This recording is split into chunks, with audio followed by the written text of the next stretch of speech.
So I thought this was going to be a simple little video until I started digging deeper, and then I realized I've got a lot more in my collection than I had imagined, which is the advantage and the whole purpose of my doing these videos, to really explore what I've collected over the 50 plus years. And a lot of it I had no idea. But what we have here is the Porsche Spyder. And we have two different types, the 550 and the RSK. And I'm not sure if 718 RSK is correct or not, but we'll get more in depth as we go. So I have slot cars and I have a die cast. And it's the die cast that kind of set me off as a more recent purchase. And I couldn't resist because of what a deal it was. But anyways, let's start with the slot cars. So my very first purchase of getting a Porsche Spyder was the Strombecker, and that's this one here. So it's incorrectly livered. I've went to that classic James Dean little bastard number and such here, but yeah, it's the wrong model car for that to be correct. I found this mint in a hobby shop, well, 30 years ago, but still it was even quite old at that time. And just to show you, well, I've got the box, and inside I have, let me take a look here. There we go. You can see the options inside here, but it does have an instruction sheet. A little worse for wear. It didn't look like this when I opened it up. It just aged poorly in my possession once I opened it. But there we go. We have our Porsche RS61. So they're very specific, along with the Lotus there, which I have a few examples of, but that's for another video. And there's that chassis that's used in both vehicles and others as well. But the cool thing, keeping the box, I keep the box and everything. I don't keep the cars in the boxes, or very rare if I do, but I do maintain and store the boxes, so I've got them. So the cool thing about that is 30 years ago, here's the price. $10.95 is what I paid for this. Even at the time, it was a steal. But again, I bought a couple of kits. My brother came along with me at the time. He bought a couple of kits, and I remember going back later to get more, and the proprietor wouldn't sell it, thinking that I was reselling or doing something that I don't know why it was his business. But anyways, yeah, missed an opportunity of getting even more. But anyway, but I've managed to maintain this and keep it in good condition. And everything on here is what I did at the time. So that's 30 years ago. So yeah, here we go. Oh, I've got working lights on this one. I forgot about that. I did wire up lights on the front end anyways. And it's quite complete. It even has the single little exhaust hanging out the back, which is cool. It's a good little runner. I've always enjoyed this car. And subsequently, I got a second one. Actually, I had two others that came with a box of stuff that I bought. And this one's in rough shape, so it's going to need some renos here. But the main things are there except for the windscreen. And I think I've got something that fits. And I've got to check to see, because the posts seem to line up to holes here. So I got to see if this one's proper. Not quite what I expected for this, but anyways, we'll see. Let's see what else I could find. But again, exact same. Doesn't have some of the little detail here. Not wired up with lights. But this is a rally version with the passenger in here, as opposed to just the driver. Because the kit came with both versions. And it had this cover if it's a single driver. And then you get the extra head, because there is a body underneath that cover on all of them. There we go. So next, Scalextric. So these are the 550s, and not bad. I mean, they're relatively simple. They're the clamshell. They're the pin type, which I'm not keen about, but they're not too bad. What's really unique about this one, and Scalextric, is the back spacing on the rear tires, the tracking, is much narrower than the front. So I don't, doing a little research, I'm having a hard time finding that in any articles or anything I've been looking at, but I'm sure it's on some accuracy here. But anyways, a cool little car. Actually runs quite well as well. Now, I do have another one, but it's in very rough shape. It's not going together. And again, that came into a box of stuff. Might have been the same one that I got this one in. Had some great cars, which is why I grabbed it, but got the rest. Body not in the greatest shape. It was covered in paint. I managed to get that off, but there are details missing. But it's got a pretty strong motor. It does have mechanical components, so it just might be a donor for something else. We'll see. But it's always nice to have those extras to see what happens. Now, more modern. Here is really nice. This is Ninco. They've done some very nice stuff on their vintage cars. I really like Ninco with the vintage. Again, there's that single exhaust. Real nice metal etched details on here. There's that cover. Very nice driver. Looks pretty good. Yeah. And then that front end and a lot of very nice tempo printing. So this was the winner of the Carrera Pan America Mexican race, which is quite famous because long distance. I think it usually took like 3 days to complete, and this actually won the race. So very, very cool on that. So yeah, the wheels, everything very, very nice. It doesn't have the most powerful motor. They've now this one is a, let me see, can we see what it says there? I'm at NC8, so a thruster, yeah. So that's actually probably a pretty strong motor, but we'll check that out when we road test. Next, but not least, is the die cast. So this is, what's the make here? See if I can pronounce it correctly. Masto? Yeah. Anyways, heavy die cast, so it's again right up there with my requirements of buying a 1/18 scale die cast. That it is metal. It has working steering, which is very cool. You can see the steering wheel move. It's got some great interior detail. And what's very cool, which you don't get on many, it's got really soft working suspension, front and rear. Even with that front suspension, that's with the steering, the suspension's working quite nice. So very, very cool. But now, additionally, let's see if I can get this open.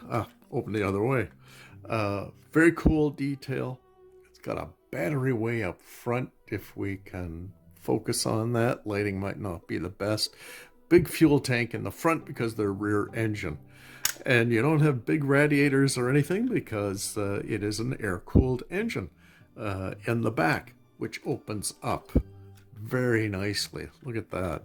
So it's a Boxer 4-cylinder, air-cooled. In this housing here is a fan, which helps cool that engine. We've got spare tires strapped down. So really, really nice detail. And inside the back hatch here, all looking quite nice. Oh, it even has a little latch. Never noticed that. But very, very nice. And then we have the working doors and a very nice interior. I really love the steering wheel on this. Very, very cool. With your center shifter and brake, and then we can got the pedals, everything back in there. So very nicely done. But what's excellent about this, and what one of the main reasons why I even have it, is that I found it locally on Kijiji, and it's $25. And it was not even a 5-minute drive over to the person who was selling it, and picked it up and brought it home, and really started checking it out. So fantastic. So I say it's hard to find deals out there, and things are very pricey. But when you can find something online, a private seller who's not trying to make a fortune off things, yeah, you can really expand on your collection, which is very, very cool. Track test of our 5 Porsche Spyders that we have here. we'll take a closer look and give them a go. So first up, we're going to take a look at the one that needs a bit of work. So this is definitely a rescue situation here, and I don't even know if that's possible. It may end up being a donor car. But the motor's pretty strong and works quite well. Stripped down and lots of pieces missing, but it's a good body shell and quite well represented by Scale Electric from quite some time ago. This is early mid-60s that this came out. So we'll give it a run at 14 plus volts. Runs quite well. Just doesn't seem to have quite the top end as the other one.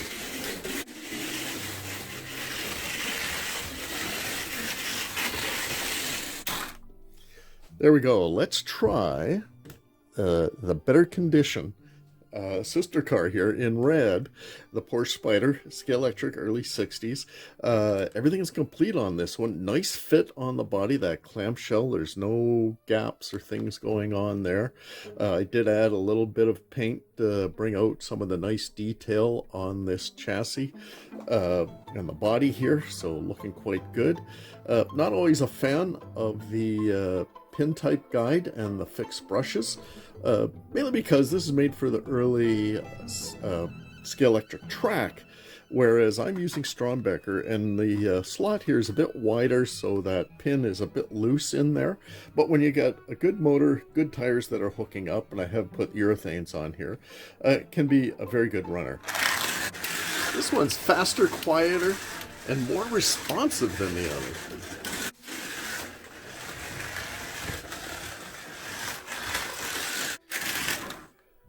Now, we'll go to the early, probably about the same date as those Scale Electrics, is the Strombecker. Now, this one needs some work, need to strip it down, but the chassis is actually quite good, relatively strong motor on here. Again, what I like about the Strombeckers, as opposed to those early Scale Electric, is it's got that more modern guide. It's a good large guide, rather thick, so it hooks up and fits into the slot of the Strombecker. Being a Strombecker car, that makes sense. And it does have the brushes hooked up with that guide, so you get a pretty decent performance. So again, I do have urethanes put onto this one, and we'll give it a go. This car feels more in control because of that better guide.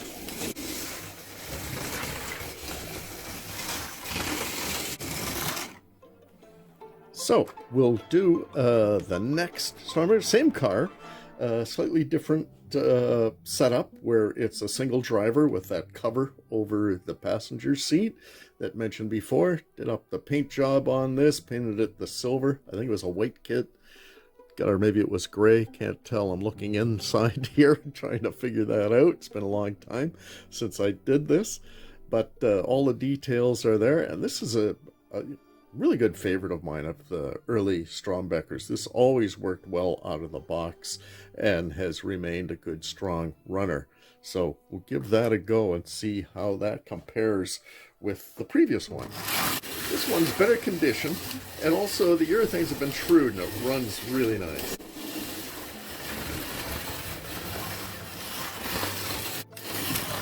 There we go, so good run.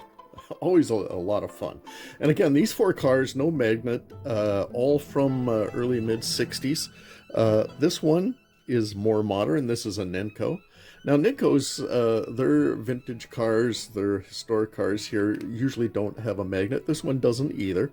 I was mentioning before about this motor here, thinking this was a hot motor because it is the thruster. And I'm sorry, we got to take a closer look here, if we can, as to it's an NC8, so that's why I thought, oh, there's going to be a powerful motor.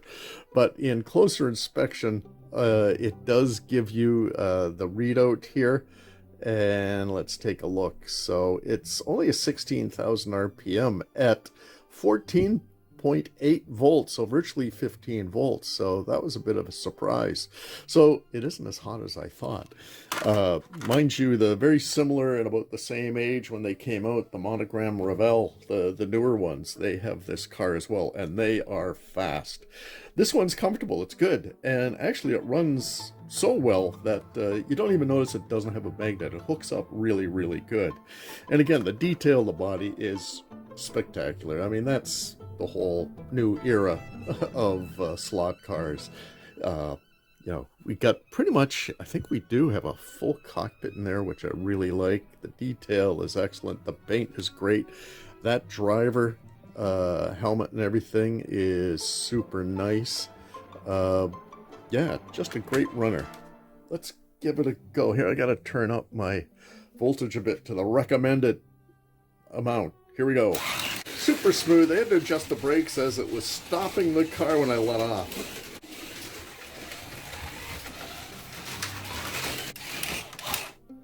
There you go. A fun bunch of cars. Highly recommend it. And not to forget about the old stuff. It's all good too. On to the books.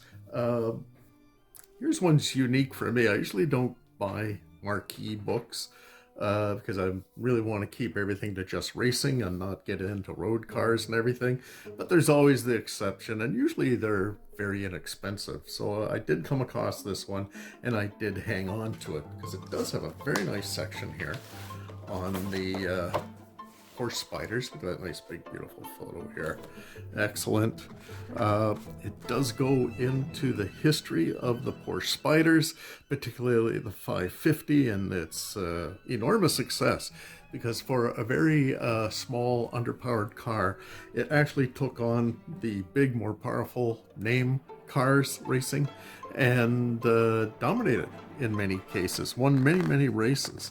So there is lots of great information and history and some superb photos and reviewing the drivers. Sterling Moss, the 1/18 scale that I showed, Sterling Moss drove that, and lots of others. Wolfgang von Trips, Joe Vanier, and a whole slew of people drove those Porsches. The 550 Spyder, there was 90 of them made. And apparently not many of them survived, but still there was lots at the time and many available for racing. Here's some great shots in here, and the text as well. You can see some pretty crude bodywork here. Yeah, most replicas and even slot cars and things have a much better representation than the actual finish on these cars, which were not the greatest at the time. But still very nice. So there's that one particular. I've got another book on Porsche and the history of where Porsche began and throughout. And again, it does have a nice section. And here's a great shot, if we can see that here. Here's Wolfgang von Trips. And where is this? It looks like it's Nürburgring, or this is a hill climb, but incredible landscapes in Europe where they raced. And then next we have some other, not so specialized, but have some nice photos and little bits of information here and there. This is a great shot here. This is at the Nürburgring. I think this is Joe Bonnier in the carousel. Very cool. Let me see what else I've got here. Here's a whole bunch of them in the garages here. I think this is at Le Mans, where they raced frequently throughout the 50s. And there's a starting grid. I'm trying to think where this one is. I can't remember. Oh, this is England. Let me see. It does have a good section on the back here describing the plates here. Goodwood, 1959. There we are. And you can see amongst the Ferraris and the Aston Martins, everything, you do have these little Porsches and holding their own. Quite amazing. Let's see what else we have here. Here's that sports car racing book. I don't have many. My library is by far focused on Formula One, so I only have a few books really on championships of makes and sports car. But look at that lineup. Like every other car is a Porsche Spyder. And here you got Maseratis, the birdcage, and Ferraris, everything imaginable. But they're right in there. So very, very cool. Great shot. Let me see what I've got on this one too. We've seen this one before. Again, I've only got a few books, but as take a look at various cars, see what's featured. Yeah, and again, this is published, although it's a sports car racing, it's published by Automobile Year. And what's great about them is they really focus as much on Formula One as they do the Championship of Makes. And here we go. Here's Jean Barra at Nürburgring. There's the castle on the hill. Very, very cool. Beautiful photo. Can't get the whole thing in the format here that we're shooting this video. But excellent. Beautiful stuff. And then talking about Automobile Year. Yeah, I got a whole bunch of those. And here I've got them from, let me see, what order have I got this in? I wanted to get them in some kind of order. Just give me a sec. Yeah, 58. Let's take a look at this one first. And as I mentioned, they've got really nice sections. I like the annuals because it really review everything in the races. The auto course that I collect quite a bit of, they have a very small section on sports car racing in the Championship of Makes, whereas the Automobile Year really focus on it quite a bit, almost as much as the Formula One section. So here we got really nice shots. And again, the Automobile Year, yeah, the photography was quite superior to Autocourse. Even though Autocourse seems to be more sought after, you can get some really good deals on the Automobile Years. But let's take a look here. Oh, let me get this one. I don't think I looked at this one yet. Or have I? Yeah, maybe I did. Let's take a look at here, 1960. And there's that World Championship for sports cars. Take a look at what we got here. Some really great shots. And lots of articles covering all the races. I don't know if they cover the lap charts as thoroughly as the Formula One sections, but they certainly have the results. They have often the qualifying grid and what have you, so it works quite well. There are some really good shots here, and again, you can see how well the Porsche Spyders were doing because there is lots of sections, photos, and write-up on those cars. So they did quite well. There's another nice one down here. Yeah, so perfect. There we go. So that's the books. Sim time with the Porsche Spyder. This was the inspiration for doing this car because I love this car with the sim. So much fun to drive. I've done a lap, but before completing it, I stopped at this section here because here, if you ever want to do this track in your own car or a hire car or whatever, you can pay to go onto the track. And then the right here is the complex. There's a restaurant, and then there's parking areas and things, and also the offices of these taxi services where you hire a pro driver and they'll take you around this car at speed. And I've done that. And if you take a look at my Slot Car Plus, there is the old Nürburgring Grand Prix experience, and that's where I've gone around with a pro driver. I'm a passenger, but it was phenomenal. Highly recommend doing that. So here, I'm going to get started.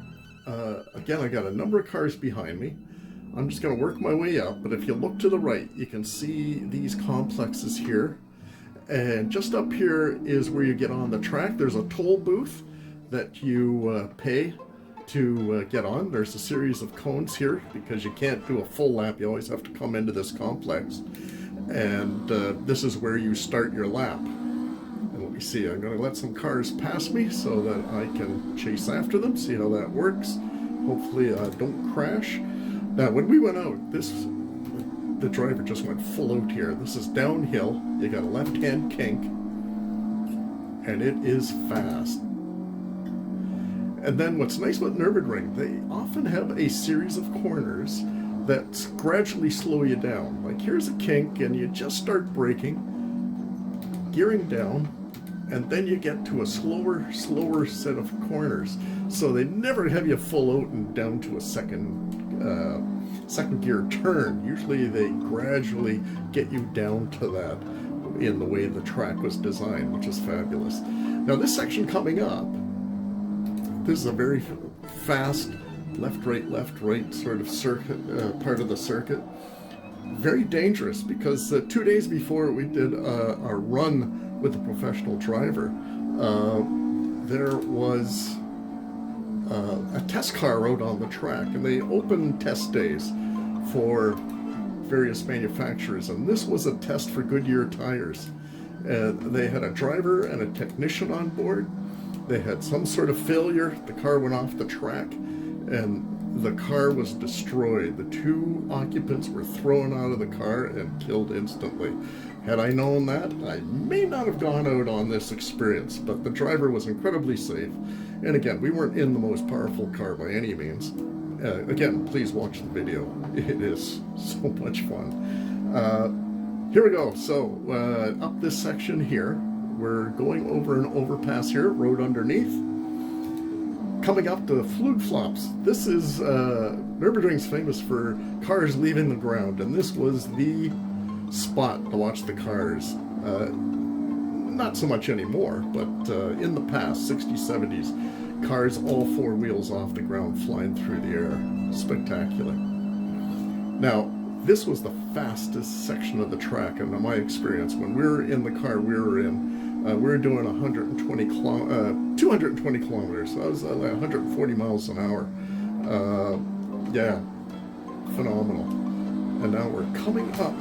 Oh, I gotta watch this driver I don't get caught out by other drivers. This is what they call the foxhole.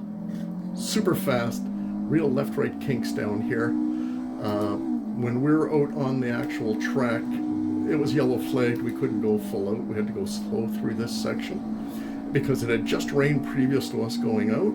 We were the last run of the day. And when we got to the top of this hill,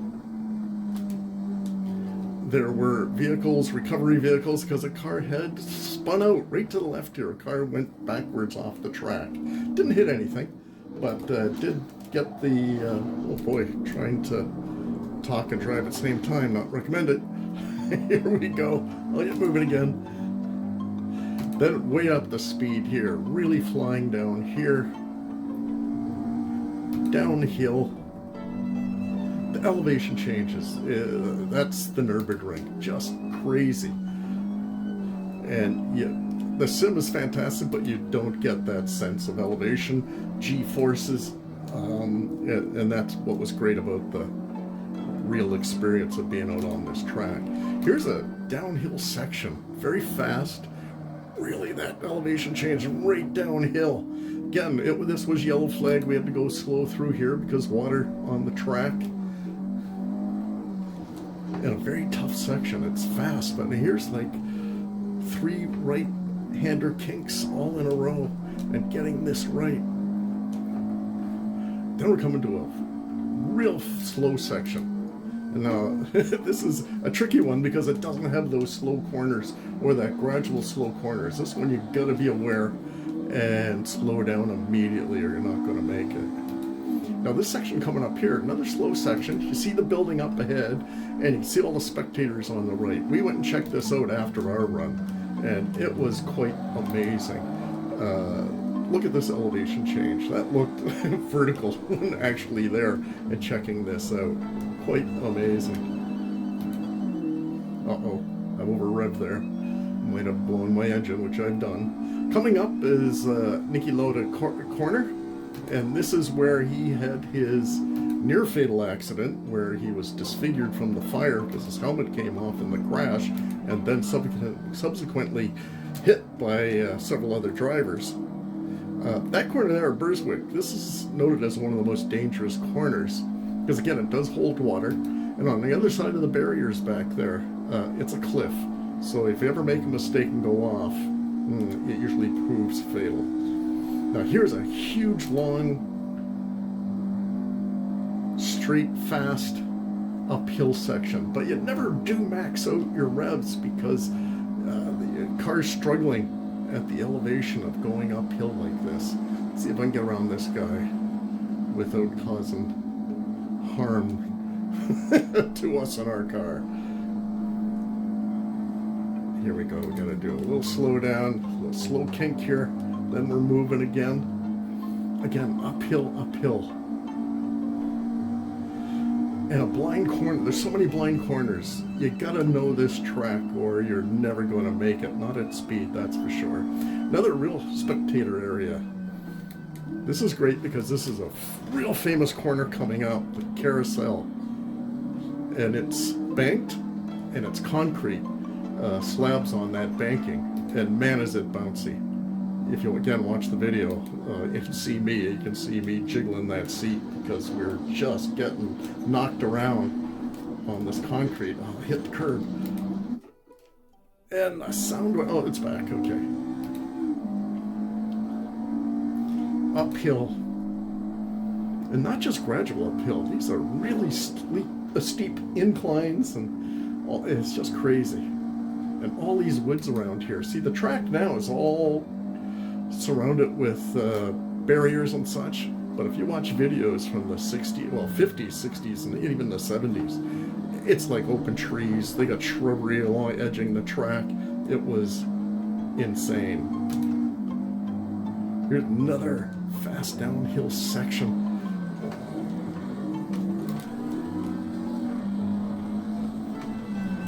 Here's a curb that you can use. Most of these curbs are too steep. If you hit them, you're going to be knocked out of whack. So there's not too bad a one. I climbed that a little bit.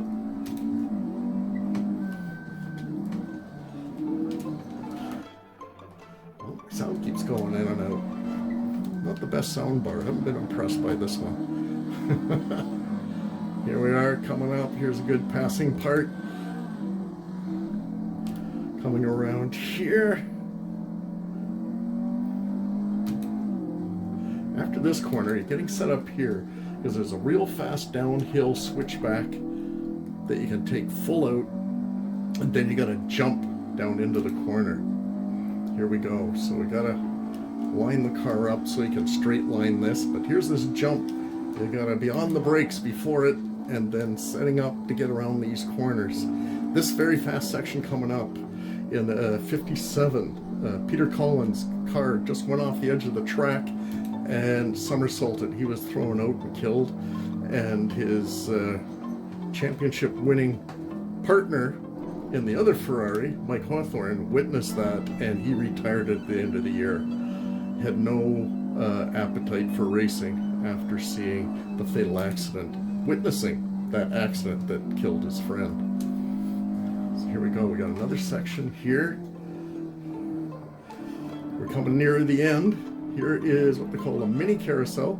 Same idea, not as steep, not as far around, but another concrete slate embanked. And uphill again, we're almost where the big straightaway that we started. Made it around. I had some close calls, but managed to keep it on the road and managed to pass and get up front. Here we go, it's getting this right, so we're on the main straightaway. Coming up, so if you're doing the lap, you gotta slow down at this bridge and then enter that complex, which you can see way ahead on the right. But what's really cool and iconic about this track, up on the hill on the right, is the Nürburgring Castle. Very, very cool. And then the village is on the other side of that hill. So, iconic experience. Can't recommend it enough. One, to do the sim. Two, to actually go and experience this. Just phenomenal. You can see this is flat out now. We're going past where we started, but just to show you just how crazy fast this section is. And then up, still flat out. I'm going to start braking now. Oh, and then this real second gear series of tight corners here. There we go, and we'll wrap it up. Hopefully you had some fun with this. I know this has been a long one, but honestly, it is what racing is all about. You don't see circuits like this anymore, and very rarely is this used. They do have a Nürburgring 24-hour race where they do use this. It connects to the modern Grand Prix circuit, but check out the videos. Fantastic. And we finish with vintage racing and a photo essay on the Porsche 718 RSK. And here's the program. I do have it signed by John Fitch, who is a famous American racer in Europe, World War II flying ace, as well as endurance racing and Le Mans, and the developer of the racing Corvette, loads of stuff. So it's cool to see him because he passed away shortly after when I met him there. Also in this, the great part of going to, this is Lime Rock Park, was there in 2012, and one of the draws of going there was to see Sterling Moss, who has since passed as well, and got this signed by him as well. And he raced the Porsche Spyder and really had great things to say about the car. So excellent to have met him, and there was a great example of that car at this vintage race. Very successful, the RSK, winning the Targa Floria in 59, 60, and 61. And this is a great example of that car at this vintage race, and you'll get to see those photos right after this. So again, thank you for watching this. Hopefully it's been enjoyable and informative, and enjoy the photos.